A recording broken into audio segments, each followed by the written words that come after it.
merupakan pulau yang terkenal akan budaya dan keseniannya. Selain itu, Bali terkenal di bidang tekstil yaitu kain tenun, seperti yang dibuat oleh salah satu perusahaan yang bernama Putri Ayu.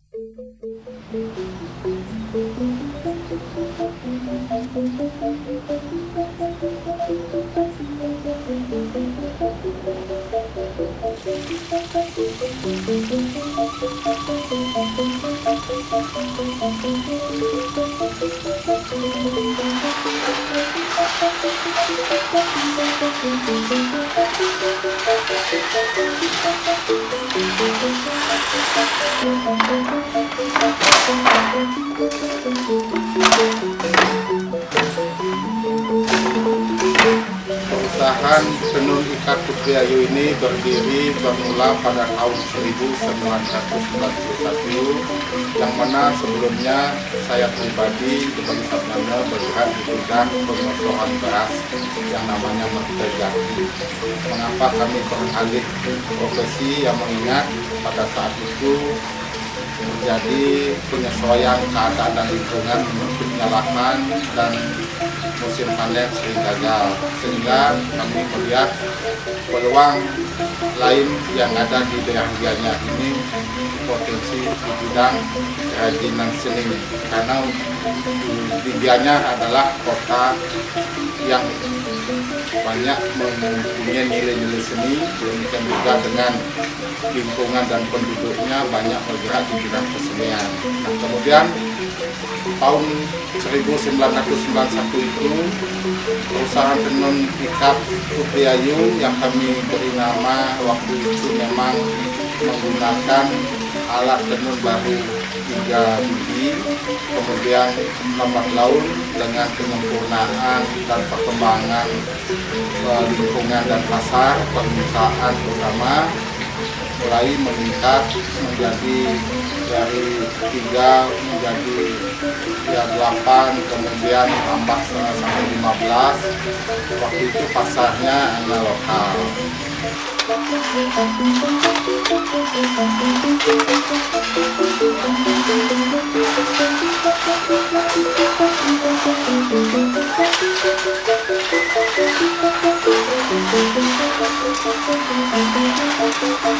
Adapun motivasi kami mendirikan usaha ini disebabkan karena pada waktu itu dari pengosoran beras memang adanya penyempitan lahan, adanya pengembangan pemukiman dan lingkungan tidak mendukung karena polusi dari udara, dan kemudian kami mengalih ke tenun ikat dan air beras dengan menggunakan teknik baru.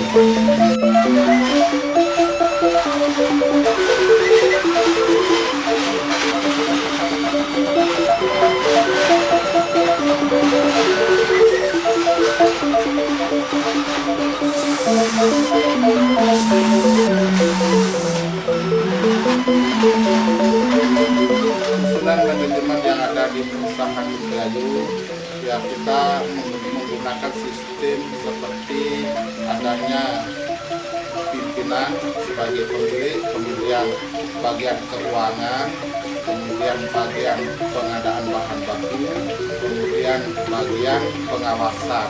Yang dimaksud pengawasan di sini adalah pengawasan dari tahap praproduksi sampai dengan produksi jadi sebagai hasil karya dan bentukan.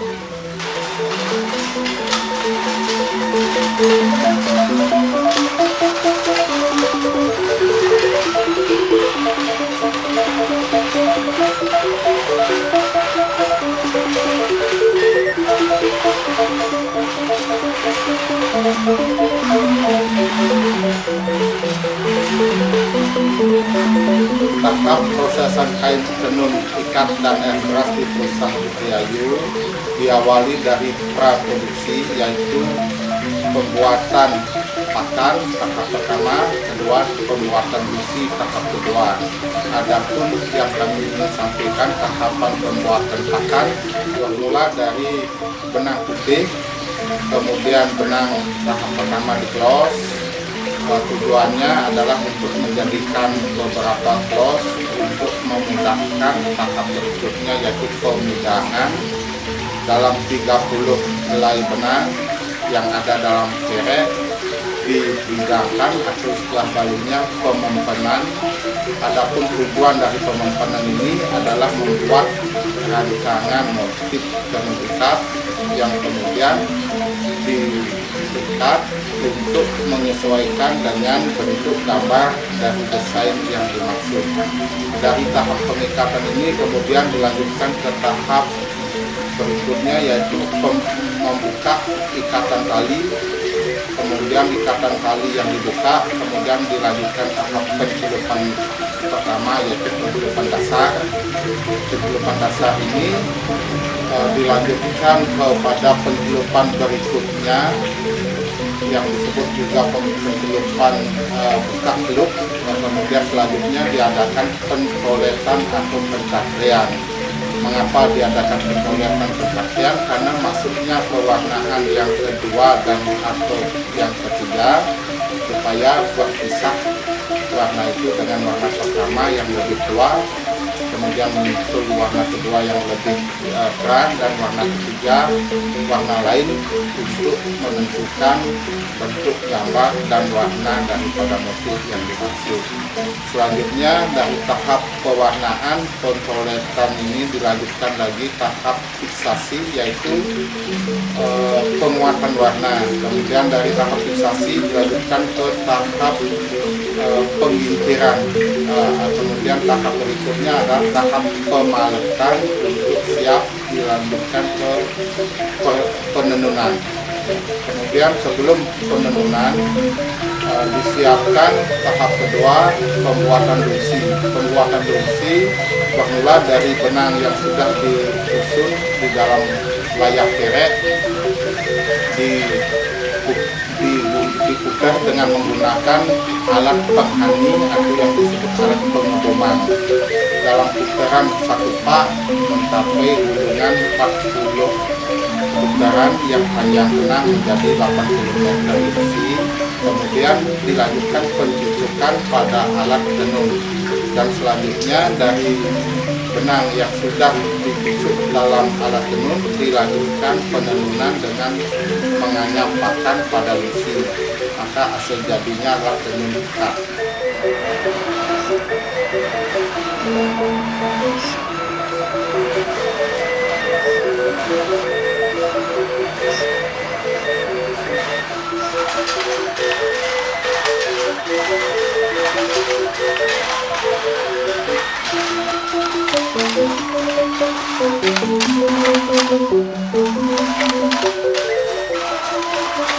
Adapun hasil-hasil karya di tenun ikat Putri Ayu ini, pertama adalah memang tenun ikat standar wawasan Nusantara yang umum dimiliki merah masing-masing. Kemudian adanya pengembangan tenun air beras dengan menggunakan teknik air beras.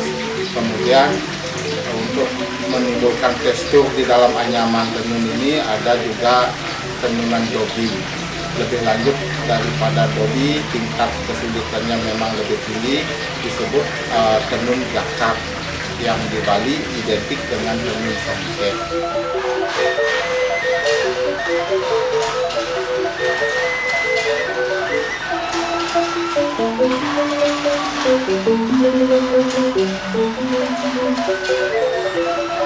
Adapun kendala-kendala di dalam peningkatan mutu dan kualitas tenun, ya tentunya kualitas dan tenun ditentukan dari bahan baku, yaitu benang.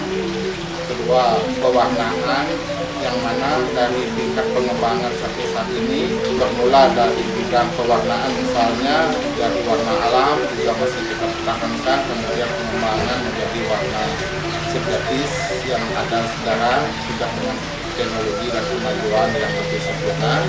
Mengenai bahan baku benang, peningkatan secara umum dari benang mesrais katun, di atas katun ini ada benang serat putra alam. Nah, di Bali yang menjadi kendala adalah masalah pengadaan bahan baku dengan menggunakan putra alam. Jadi selama ini standar tenun yang di Bali kebanyakan menggunakan benang mestress. Namun dengan demikian ada juga benang-benang yang lebih bagus adalah benang sutra spansil yang disebut dengan benang masturi.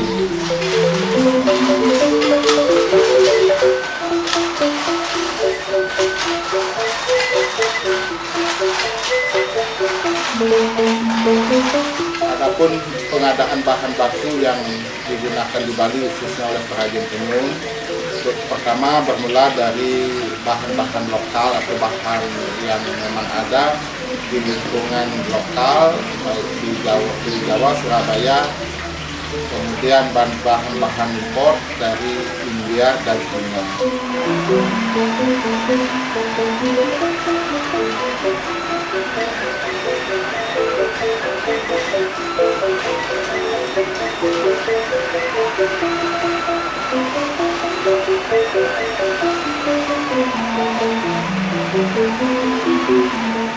Adapun pemasaran perusahaan di Bukrayu meliputi pasar lokal. Ya, kalau persentasenya kurang lebih 60%, 20% pasar luar dalam arti sampai tingkat nasional Jakarta besar, kemudian ya 30%-nya ada juga keluar untuk ekspor.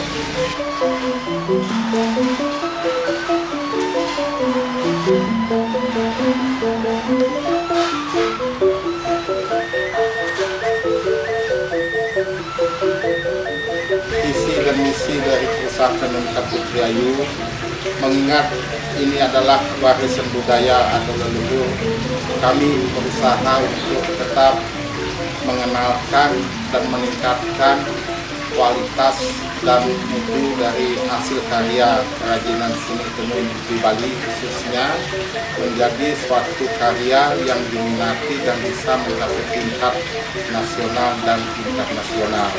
Jadi kesimpulannya kami mempunyai visi dan misi bekerja dan berbuat secara menggunakan alat-alat tradisional tapi mencapai target hasil yang maksimal dan untuk tingkat internasional. Terima kasih.